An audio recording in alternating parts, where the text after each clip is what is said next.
E aí, pessoal, tudo bem? Isso mesmo que você viu na chamada. Se você só está recebendo notícias relacionadas a acordo de paz e cessar-fogo, é porque você não está sabendo por completo da situação real dos conflitos atualmente, que é caótica. Ataques graves atingiram uma frota marítima americana, incluindo um porta-aviões. O Irã foi considerado culpado, e eu vou explicar melhor na matéria. A Rússia também está em chamas com a ajuda de caças da OTAN. E a Ucrânia está completamente debaixo de fogo. Zelensky está pressionando Putin a aceitar uma pausa no conflito, já que a Rússia aumentou a violência dos ataques contra os ucranianos e está anexando mais territórios. Mas a OTAN está acelerada na formação da supertropa que vai invadir a região em conflito, segundo o Reino Unido. É óbvio que Putin relembrou que se a OTAN enviar mesmo essa tropa que está sendo formada, o mundo automaticamente vai estar em uma terceira guerra. Mas a França e o Reino Unido não enxergam outra solução e querem testar se as ameaças de Putin vão se consolidar. Quanto à frota americana atingida, o Irã é considerado culpado, embora o ataque tenha vindo de extremistas do Iêmen, que foi completamente bombardeado hoje. Os Estados Unidos prometeram o mesmo destino para o Irã muito em breve.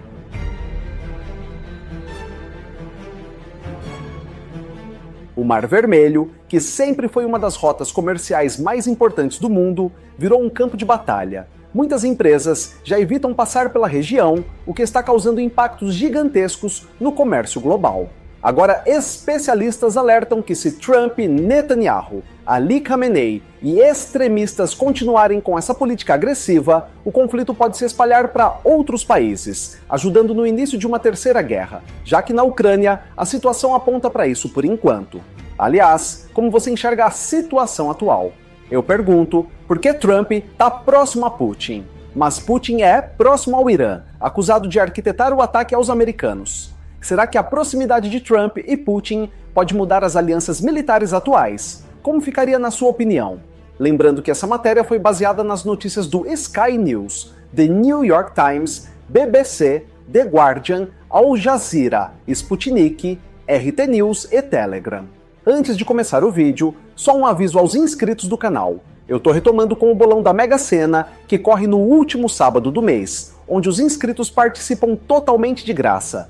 Basta seguir as instruções que eu coloquei na descrição do vídeo e no primeiro comentário fixado.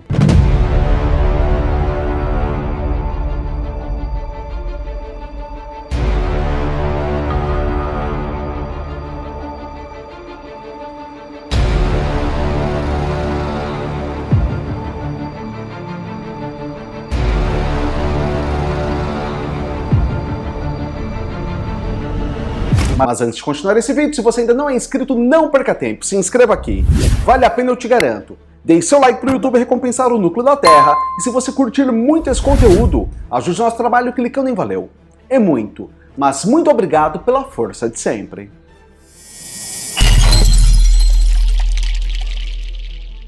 O povo no Iêmen acordou no meio do caos, depois duas extremistas do país bombardearem vários navios dos Estados Unidos no Mar Vermelho. O grupo extremista do Iêmen lançou 18 mísseis e drones contra um porta-aviões e escoltas militares em resposta a ataques americanos. O porta-voz do grupo extremista deixou claro que qualquer navio de guerra dos Estados Unidos na região será alvo. Ele disse que essa ação é uma resposta à ofensiva americana e que os ataques continuarão até que a ajuda humanitária chegue à faixa de Gaza. A resposta dos Estados Unidos foi dura. A força militar do país lançou ataques pesados contra o Iêmen, deixando dezenas de pessoas vitimadas, entre elas mulheres e crianças. Além disso, centenas de feridos lotaram os hospitais da região, aumentando ainda mais a tensão. O presidente Donald Trump disse que o Irã está por trás das ofensivas do grupo extremista do Iêmen. Ele afirmou que o país persa financia, equipa e treina essas forças e garantiu que a resposta americana será dura, alertando Teherã sobre possíveis consequências. O secretário de Defesa dos Estados Unidos, Pete Hegseth, deixou claro que os ataques americanos contra o Iêmen continuarão sem trégua até que os ataques contra embarcações no Mar Vermelho cessem. Ele também alertou o Irã para tomar cuidado.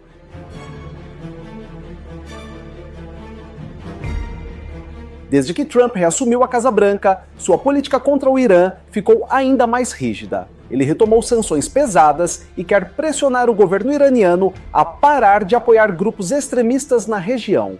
O líder supremo do Irã nega as acusações. Os ataques dos Estados Unidos ao Iêmen já são considerados uma das maiores operações militares do país no Oriente Médio, desde o retorno de Donald Trump à presidência. A escalada da violência preocupa outros países que dependem dessa rota comercial. O grupo extremista não se intimidou e disse que seguirá respondendo com ainda mais ataques. Eles alegam que os Estados Unidos são os verdadeiros responsáveis pela crise na região e que as ofensivas só cessarão se a agressão americana parar. A crise no Mar Vermelho começou em outubro de 2023, quando os extremistas do Iêmen passaram a atacar navios de Israel e seus aliados. Esses ataques se intensificaram depois que Israel bloqueou a ajuda humanitária à faixa de Gaza. Desde então, mais de 100 ofensivas foram registradas, resultando na destruição de diversas embarcações. Algumas afundaram, outras sofreram danos severos. Os Estados Unidos e o Reino Unido decidiram responder militarmente para conter a ameaça.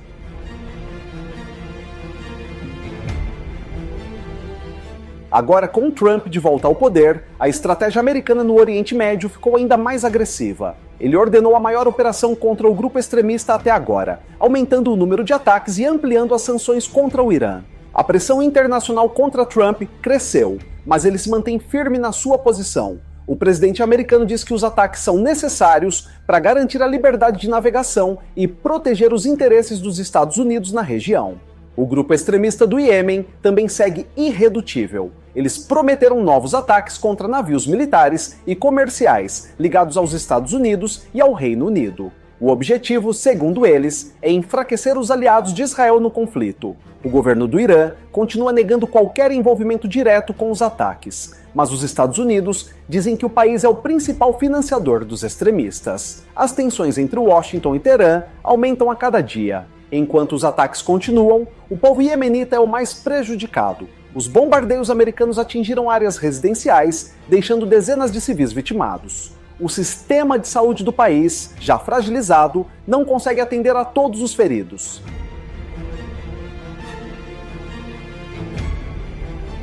Organizações humanitárias alertam que a situação no Iêmen pode piorar ainda mais. A falta de suprimentos básicos e o aumento dos ataques fazem com que a população sofra com fome, doenças e deslocamento forçado. Como eu disse, o Mar Vermelho, que é uma das rotas comerciais mais importantes do mundo, virou um verdadeiro campo de batalha. As empresas de transporte marítimo já começaram a evitar a região, causando impactos no comércio global.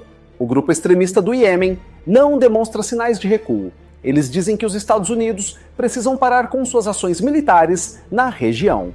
Caso contrário, os ataques vão continuar e até aumentar nas próximas semanas. A situação no Oriente Médio fica cada vez mais imprevisível. Especialistas alertam que se Trump continuar com essa política agressiva, o conflito pode se espalhar para outros países da região, criando uma crise ainda maior. Enquanto isso, a situação do Mar Vermelho também é incerta. Os extremistas prometeram continuar lutando. Os Estados Unidos garantiram que não vão recuar e o Irã segue sendo o maior alvo do Ocidente.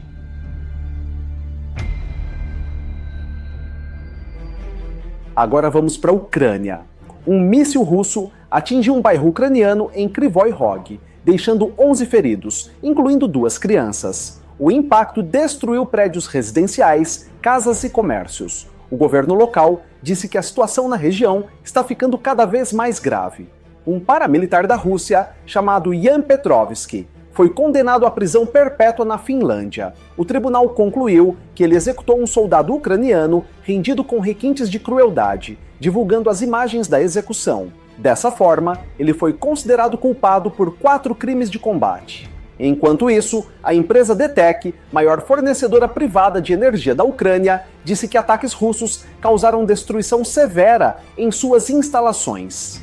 As regiões de Dnipropetrovsk e Odessa foram as mais afetadas, deixando muitos moradores sem eletricidade. A Força Aérea de Kiev informou que Moscou lançou 178 drones numa única noite. Cerca de 130 foram abatidos, enquanto outros 38 sumiram antes de atingir seus alvos. O número de ataques tem crescido nos últimos dias. O Ministério da Defesa da Rússia disse que derrubou 126 drones ucranianos em Volgogrado e Voronezh.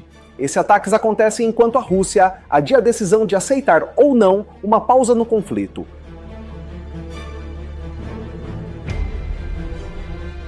A Força Aérea da Ucrânia usou caças da OTAN para derrubar 47 dos 90 drones russos lançados nas últimas horas. Outros 33 desapareceram devido ao uso de guerra eletrônica. O Ministério da Defesa russo informou que retomou os vilarejos de Rubanchina e Zaoleshenka, em Kursk. O governo local evacuou 371 civis, incluindo 14 crianças, para garantir a segurança da população diante da ofensiva ucraniana. Moscou lançou um novo ataque contra Kiev durante a madrugada. Segundo as forças ucranianas, as unidades de defesa tentaram conter os drones inimigos, mas ainda não há detalhes sobre os danos causados. A ofensiva russa na capital tem sido constante.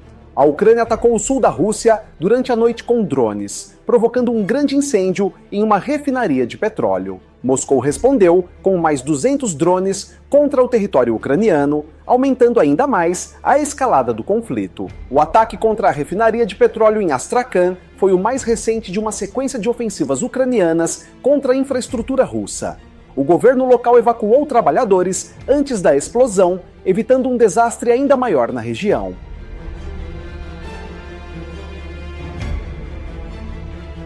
O governador Igor Babushkin disse que um funcionário ficou ferido no ataque e precisou ser levado ao hospital. Enquanto isso, a Ucrânia acusou a Rússia de se recusar a aceitar um cessar-fogo de 30 dias proposto pelos Estados Unidos. Moscou lançou mais de 170 drones contra a Ucrânia, segundo o exército ucraniano. As forças antiaéreas conseguiram derrubar 90 aparelhos, incluindo drones Shahed, de fabricação iraniana, usados com frequência pela Rússia. Na região de Odessa, quase 500 pessoas ficaram sem eletricidade devido aos ataques russos. Um prédio educacional foi atingido e uma pessoa ficou ferida. O governador Oleg Kipper alertou que os danos à infraestrutura foram severos. Um incêndio em uma refinaria russa causado por um drone ucraniano só foi controlado depois de 3 dias. O fogo se espalhou após um tanque com 20 mil toneladas de gasolina explodir, atingindo uma área de 1.250 metros quadrados. As forças russas avançaram no sul da Ucrânia, rompendo defesas a menos de 50 quilômetros de Zaporizhia. Moscou disse que capturou a vila de Stepov, enquanto blogueiros militares apoiadores da Rússia afirmaram que o avanço continua.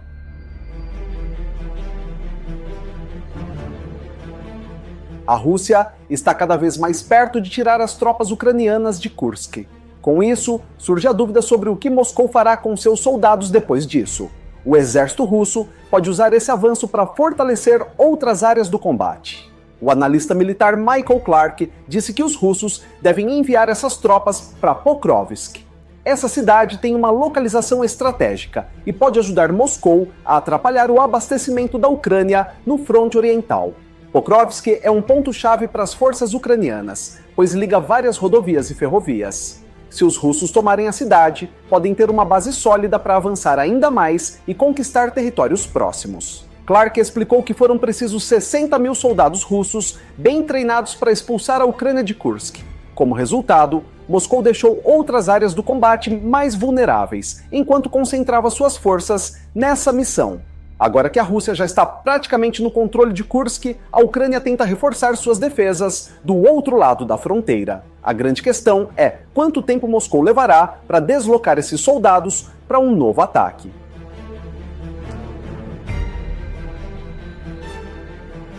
Clark acredita que dentro de 3 semanas esses soldados aparecerão em Pokrovsk. Se isso acontecer, a Ucrânia pode enfrentar um novo desafio na defesa dessa área crucial para suas operações militares. Enquanto isso, países ocidentais estudam enviar tropas de paz para a Ucrânia caso um acordo seja fechado com a Rússia. O primeiro-ministro do Reino Unido, Keir Starmer, disse que um número significativo de países está disposto a participar dessa missão. Segundo o porta-voz do governo britânico, mais de 30 países fazem parte da chamada Coalizão dos Dispostos. Esse grupo quer garantir a segurança da Ucrânia e apoiar o país na estabilização do conflito. Entre os países que participaram das discussões sobre o envio de tropas de paz estão Austrália, França, Alemanha, Itália, Espanha, Polônia e Suécia. A União Europeia e a OTAN também participaram das negociações. O secretário-geral da OTAN, Mark Rutte, e a presidente da Comissão Europeia, Ursula von der Leyen, estiveram no encontro para debater como essa missão poderia funcionar. O futuro dessa iniciativa depende das próximas negociações entre Ucrânia e Rússia.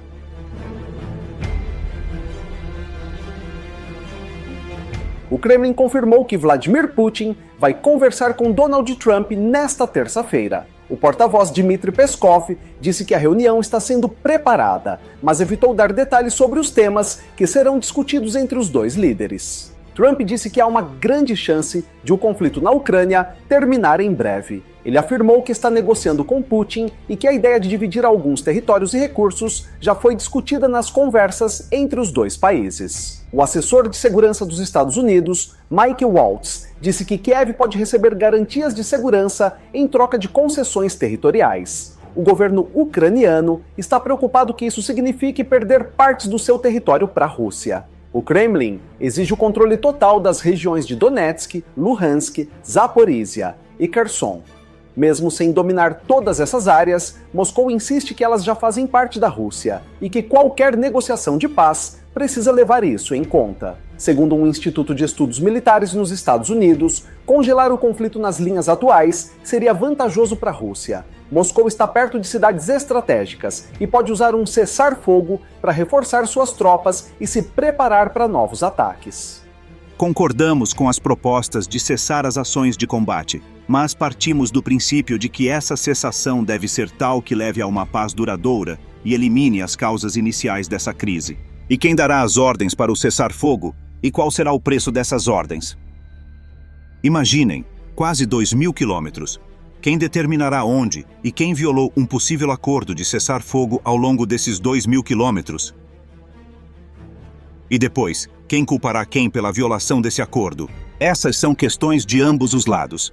Portanto, a ideia em si é correta, e nós, sem dúvida, a apoiamos. Mas há questões que precisamos discutir. Se cessarmos as ações de combate por 30 dias, o que isso significa? Que todos os que estão lá sairão sem lutar.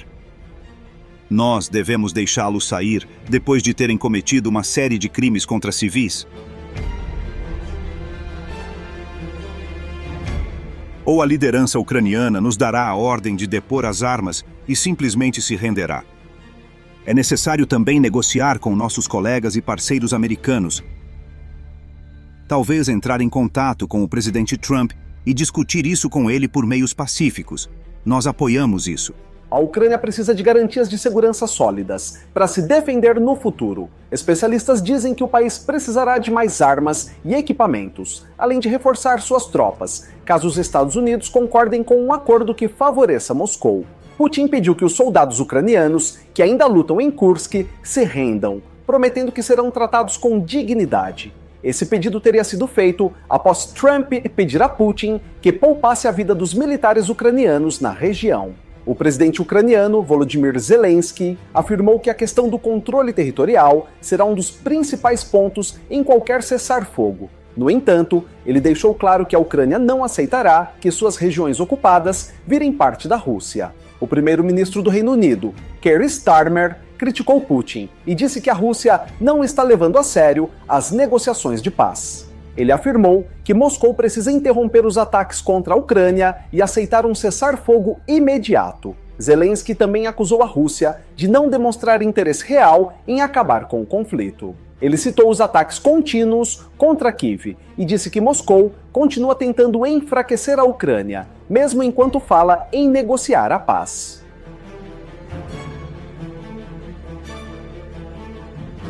O governo ucraniano nomeou uma equipe para representar o país nas negociações. O chefe de gabinete Andriy Yermak vai liderar o grupo, que inclui o ministro da Defesa, Rustem Umerov, e outros membros do alto escalão do governo ucraniano.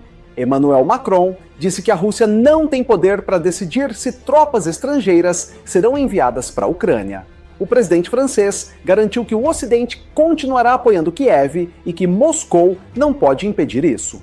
Trump alterou a função de Keith Kellogg, que antes cuidava das negociações com a Rússia e a Ucrânia.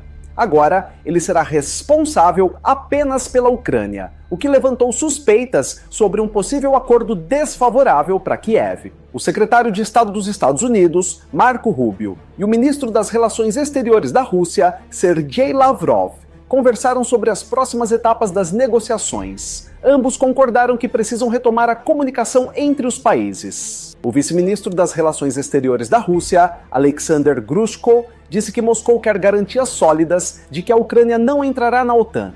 Segundo ele, essa é uma das principais exigências russas para qualquer possível acordo de paz.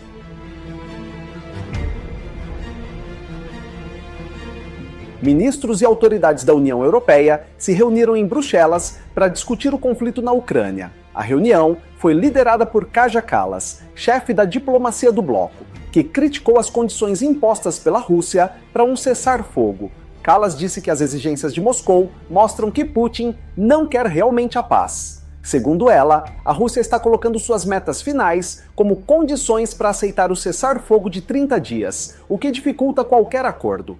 A diplomata afirmou que todos os países da União Europeia apoiam a proposta de cessar-fogo. Agora a decisão está nas mãos da Rússia, que precisa demonstrar se realmente quer parar os combates ou se vai seguir com as hostilidades. Segundo Kallas, a Rússia não é confiável e pode aproveitar essa pausa para tentar conseguir mais vantagens. Ela alertou que Moscou pode usar o tempo do cessar-fogo para fortalecer suas tropas e exigir concessões da Ucrânia. Na semana passada, Putin disse que apoiava essa ideia de um cessar-fogo, mas apontou que ainda havia questões a serem resolvidas. Entre essas preocupações, ele mencionou o combate em Kursk e o envio de armas ocidentais para a Ucrânia.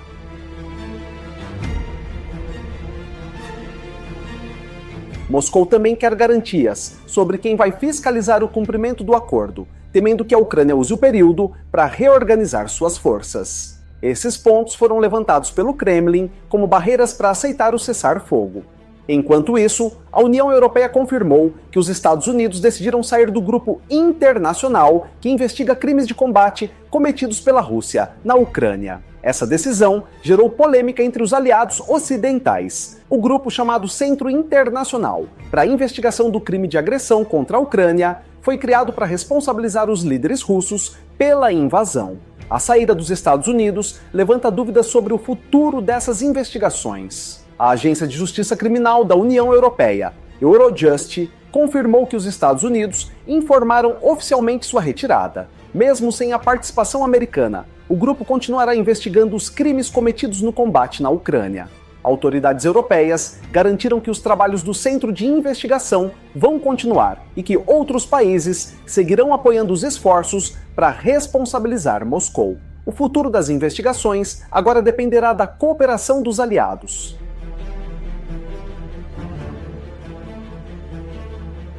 Concluindo a matéria de hoje, a tensão no Oriente Médio segue em alta, com os Estados Unidos aumentando seus ataques e o grupo extremista do Iêmen revidando. O Irã continua no centro das acusações, enquanto Trump mantém a postura agressiva contra qualquer ameaça na região. A situação pode mudar a qualquer momento. Se os Estados Unidos continuarem com as ofensivas, o Irã pode acabar entrando diretamente no combate. Isso colocaria ainda mais países na disputa e transformaria o Mar Vermelho num verdadeiro barril de pólvora. Você acha que Donald Trump está certo em intensificar os ataques para tentar conter o grupo extremista do Iêmen? Ou essa estratégia só vai piorar ainda mais a crise e trazer mais caos para a região? Já na Ucrânia, o cessar-fogo está difícil de sair do papel. Na prática, Putin aumentou os ataques, está livrando Kursk dos ucranianos e tomando ainda mais territórios. E a Europa pode escalar o conflito com o envio de soldados. Aliás, como você enxerga a situação atual? Eu pergunto porque Trump está próximo a Putin, mas Putin é próximo ao Irã, acusado de arquitetar o ataque aos americanos. Será que a proximidade de Trump e Putin pode mudar as alianças militares atuais? Como ficaria na sua opinião?